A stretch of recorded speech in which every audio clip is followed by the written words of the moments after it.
चलिए आज एक ऐसी कविता की दुनिया में चलते हैं जो प्रार्थना के बारे में हमारी पूरी सोच को ही बदल कर रख देती है। ये रचना है गुरुदेव रविंद्रनाथ ठाकुर की। नाम है आत्मत्राण। जरा सोचिए, जब हम प्रार्थना करते हैं तो क्या मांगते हैं? अक्सर यही ना कि हमारी मुसीबतें दूर हो जाएं, सेहत अच्छी रहे, जिंदगी में सफलता मिले। आमतौर पर तो यही सब होता है हमारी प्रार्थनाओं में, है ना? लेकिन क्या हो अगर कोई प्रार्थना इन सब चीजों से एकदम उल्टी हो? गुरुदेव ठाकुर अपनी कविता की शुरुआत ही एक ऐसी लाइन से करते हैं जो हमें एक झटके में सोचने पर मजबूर कर देती है। तो चलिए अब इस अनोखी प्रार्थना की परतों को खोलते हैं। ये एक ऐसी प्रार्थना है जो बचाव नहीं मांगती, तो फिर ये मांगती क्या है? असल में ये प्रार्थना आसान जिंदगी के लिए नहीं है। नहीं, ये मुश्किल जिंदगी का सामना करने की हिम्मत की गुहार है। ये भगवान से ये नहीं कहती कि मेरी मुश्किलें खत्म कर दो, बल्कि ये कहती है कि मुझे उन मुश्किलों से लड़ने की ताकत दो। अब सवाल ये उठता है कि भाई ऐसा कौन सोच सकता है? और इस असाधारण सोच के पीछे जो शख्स हैं वो हैं कवि गुरु रविंद्रनाथ ठाकुर।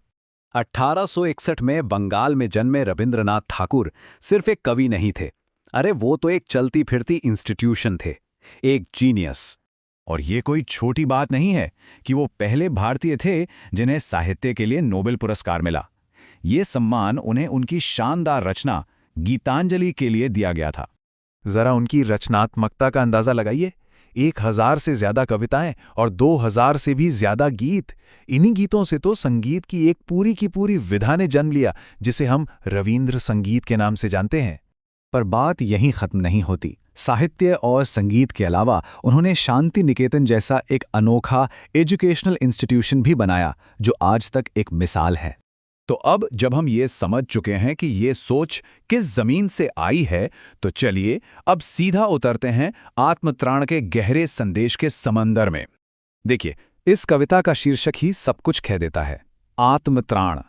आत्म यानी सेल्फ और त्राण यानी सैल्वेशन या रक्षा, मतलब अपनी रक्षा खुद करना।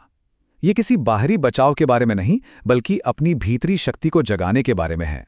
कविता में वो कहते हैं, मेरा बोझ हल्का मत करो, बस मुझे उसे बिना डरे उठाने की हिम्मत दो।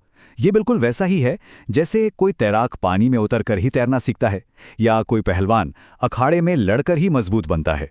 हिम्मत कोई भी दे सकता है, पर असली ताकत तो अंदर से ही जगानी पड़ती है। और फिर देखिए एक और क्रांतिकारी विचार। कवि दुख में दिलासा नहीं मांग रहे, वो तो दुख पर जीत हासिल करने की शक्ति मांग रहे हैं। मतलब दर्द से राहत नहीं, बल्कि उसे जीतने की काबिलियत। सोचा है कभी कोई ऐसा भी मांग सकता है? तो अब फर्क साफ है ना? एक आम प्रार्थना और टैगोर की इस प्रार्थना में जमीन आसमान का फर्क है। एक तरफ हम मुश्किलों को हटाने की गुजारिश करते हैं, तो दूसरी तरफ वो उनका सामना करने की हिम्मत मांग रहे हैं। एक तरफ दुख में दिलासा चाहिए और दूसरी तरफ दुख पर विजय। और ये बात सिर्फ मुश्किलों से लड़ने की नहीं है, ये बात है आत्मनिर्भरता की, सेल्फ रिलायंस की। वो कहते हैं कि अगर मदद के लिए कोई भी ना मिले, तब भी मेरा अपना बल, मेरी अपनी हिम्मत कभी कम ना हो। मतलब किसी बाहरी सहारे की उम्मीद ही नहीं। तो चलिए अब जरा और गहराई में उतरते हैं इस कविता के मूल दर्शन में, आत्मबल की इस फिलॉसफी में, और देखते हैं कि आज के दौर में ये हमारे लिए इतनी जरूरी क्यों है। तो अगर आत्मत्राण से कुछ जरूरी बातें समझनी हो तो वो ये हैं कि सच्ची प्रार्थना भीतरी शक्ति के लिए होती है, बाहरी मदद के लिए नहीं। मुश्किलें कोई बोझ नहीं, बल्कि खुद को मजबूत बनाने का एक मौका है। हमारा असली लक्ष्य आत्मनिर्भर बनना है। और हाँ, सबसे बड़ी बात, सच्चा विश्वास वो है जो तब भी न डगमगाए जब पूरी दुनिया धोखा दे रही हो। और कविता का अंत होता है विश्वास की सबसे बड़ी परीक्षा के साथ। कवि कहते हैं, जिस दिन सारी दुनिया मुझे धोखा दे, उस दुख की रात में भी मेरा आप पर, मेरी आस्था पर जरा भी शक न हो। इसे ही तो कहते हैं फेथ का अल्टीमेट टेस्ट। जब सब कुछ आपके खिलाफ हो, तब भी आपका विश्वास बना रहे। तो आखिर में ये कविता हमारे सामने एक बहुत बड़ा सवाल खड़ा कर जाती है। असली शक्ति आखिर है क्या? मुश्किलों का जिंदगी में ना होना, या फिर उन मुश्किलों से लड़ने की भीतरी ताकत का होना? शायद इसका जवाब कहीं बाहर नहीं, बल्कि हम सबके अपने अपने अंदर ही है।